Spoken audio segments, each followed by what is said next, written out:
Steel Closet is written by Anne Bailey. In this book, she continues her trend of writing books about LGBT-type people in different industries, this one being the steel industry, and thus the clever name. She begins the book by mentioning a clip from The Simpsons. Whether it was intentional or not, the clip is a bit, prophetic for the book. Steel, or rather the steel industry, is seen as one of the most American industries, and it's arguably definingly American and often used as a metaphor for masculinity.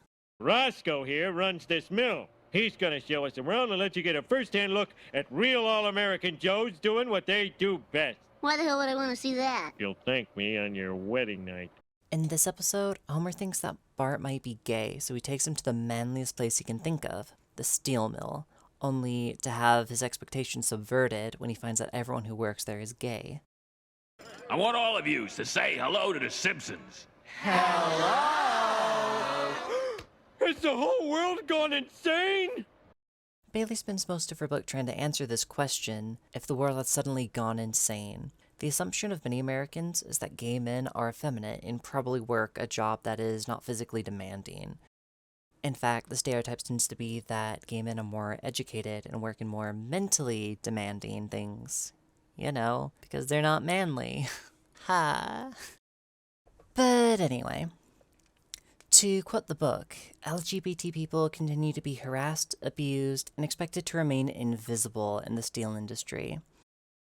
In many interviews Bailey took from LGBT steelworkers, many reported that they did not really have friends due to the high demand of the job and the understanding in the culture that people would stay in the closet. This leads to a lack of trust and a feeling of isolation, since the only place that they can really meet anyone, they have to stay hidden. Then to make matters worse, if they do want to express themselves, they have sort of a second secret gay life that they really can't share with their place of work, and often not with their families either. But enough of the plight of the gays. As said by Bailey, I've never worked in a mill, and consequently, as I drive by mills on the highway, they seem alien and ominous. They look like stasis, the outright refusal of progress. But what exactly makes the steel mill so alien? In the first chapter of Bailey's book, she talks about this. I mean, for one, they're isolated. They're often set outside of a town across the railway tracks, and they're adorned with many keep-out signs. When you look to them, you often see billowing plumes of smoke drifting through the air above them, like they're just factories of old, spewing coal dust into the sky. I mean, they're like an isolated vestige of American history. They're still important to this day, but when you look at them, you can't help but think they're just old. Now, once you get inside, it's a bit of a mixed bag. The air is mostly polluted and smells of dust and chemicals. The buildings are old, but the technology is generally pretty new.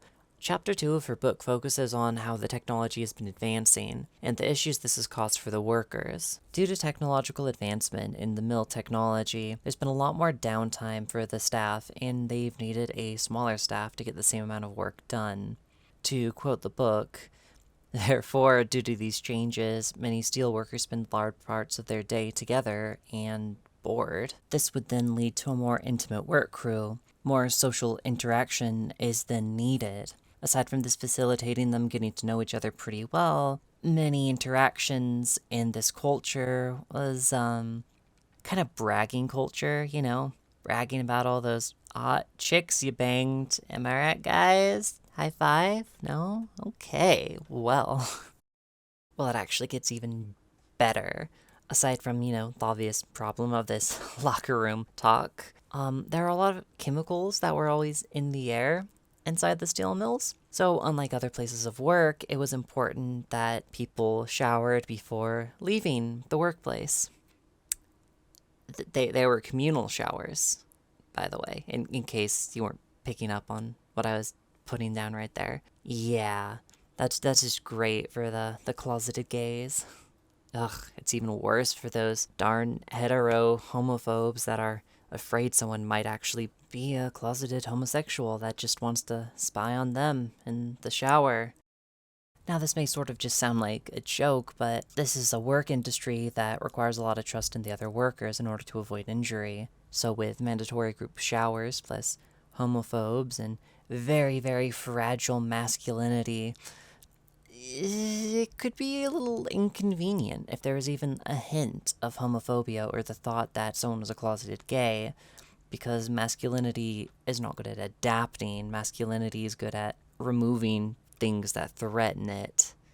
And that was a very real fear for a lot of people in these situations. Is it dead? Terminated. Yeah, I bet you and your unzipped shirt wish they weren't looking at me in the shower now, huh? But anyway, let's talk about masculinity. In an essay written by Joshua Friedman named Construction Workers Defend Their Manhood, Joshua talks about how hard hats became kind of a symbol of masculinity in American culture. To quote the essay directly, hard hats were real men, more willing than any other Americans to defend their country and its values from enemies abroad, political dissonance, radical minorities, and counterculturalists at home. Now to immediately hit you with another quote, the manliness of the hard hat was so taken for granted by image makers that the hard hat was treated as a magical object, conferring masculinity onto its wearer. So why did I bring up something outside of the book? Well, I think it's important context to keep in mind. See this picture right here?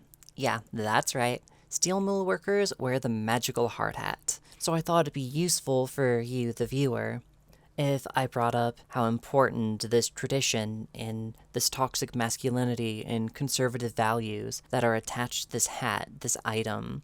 These people, the steel mill workers, are part of a legacy of being some of the most strictly manly and conservative people in America, those who will fight for American values above all else. But do you know who else fights for Americans? That's right, it's time to talk about unions. Let's see, what does Bailey say about unions? Unions good. Unions have made this possible. Respect, sacrifice. Good, good. Okay, so we have arrived at the conclusion that unions are... Oh. Oh, goodness. Oh. Okay, we need to talk about unions. So Bailey has to accept that maybe things aren't actually perfect. Unions tend to ride on the idea of a collective ideal for bargaining. Now this is great if you're one of the majority, but LGBT workers often don't tend to fit into that category. Arguably, they're the workers that need protection the most, even though they're the ones on the outskirts that tend to get the least. Laws preventing discrimination based on sexuality are all good and well, but on the job, especially an accident-prone job like the steel industry, even if management says it's okay to be gay, accidents can happen. Just her face as she holds down the button to kill him, it's great. So the union doesn't really care about minority workers, but on the side of the union, in their defense, they claim it's not their fault. The gays, they don't file harassment complaints, especially in a time when technological advances means there's pretty consistent downsizing. So people are looking for just about any excuse they have to let off a good worker for the sake of saving money. So they really don't want to be painting a target on their back for no particular reason. Now, to be fair, I do sort of see that problem. While I do say this sarcastically, it is literally a case of the union won't help them because they don't believe the union will help them, so they don't go to the union, which doesn't give the union an opportunity or a reason to try to help them, which is a problem in and of itself. To quote Bailey on the matter, we need to honestly examine the experience gay steel workers of all kinds have within their unions and the attitudes that scholars have about unions and queers in their interrelationships. Now, to help with this exact situation, a lot of LGBT types have actually gone into the steel industry with the intention of working towards like a revolution of ideology within it. I'm not sure if I personally like this, because, I mean, it seems like they're causing an issue within a very conservative place in order to make a political statement. Though on the other hand, I mean, I'm all for more rights, but this just seems scheming somehow. But I know they mean well. So, as Bailey mentioned, the Steelworkers Union comes from a tradition of masculinity. And, I mean, steel in itself is often used as a metaphor for America and for masculinity itself. I mean, you've seen their hats. You know what that means. Now, Bailey ends the discussion on unions by speculating on why unions have started to fail in America. She claims that the increased emphasis on individualism in each successive generation hurts unions who try to act as a unified whole. The people don't want to be a nameless face. They want to be their own unique person who has their own wants and desires. So this lack of unity and cohesion have contributed to the downfall of unions as a whole, since they cannot appeal to every group and every ideal. This felt a little odd to me, as the whole book she was kind of arguing for the plight of the gays. And then in this talk about unions, she kind of changes for a moment to talk about how gays maybe might have sort of killed the unions. But anyway, that's just a little bit of an odd bit of the book.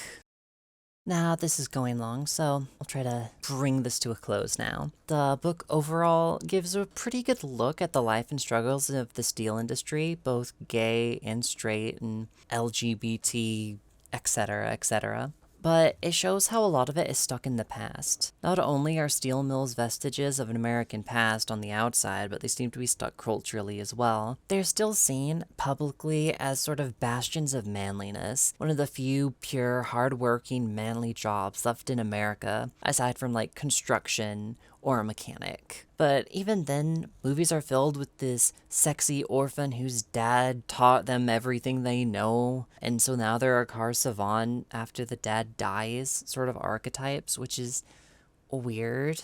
You've got a high-rise double-pump carburetor. It's pretty impressive, Sam. Yeah, but not as impressive as me, a woman knowing car stuff. Checkmate, conservatives. TV shows also often have a girl proving they can do manly stuff episode just kind of thrown in. Often it involves construction or carpentry, thereby emasculating those. But one thing is generally left alone, at least from what I personally have seen, and that would be the steel industry. I mean, if America gives up on steel, if America starts making fun of steel, it's like America is giving up on America. And you know what happens if you give the liberals steel, right? We work hard. We play hard.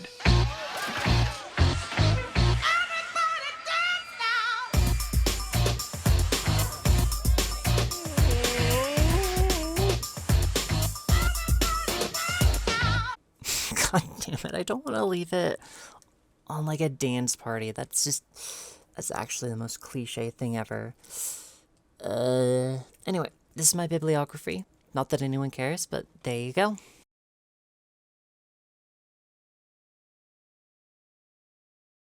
Rawr, rawr, rawr, rawr, angry fox.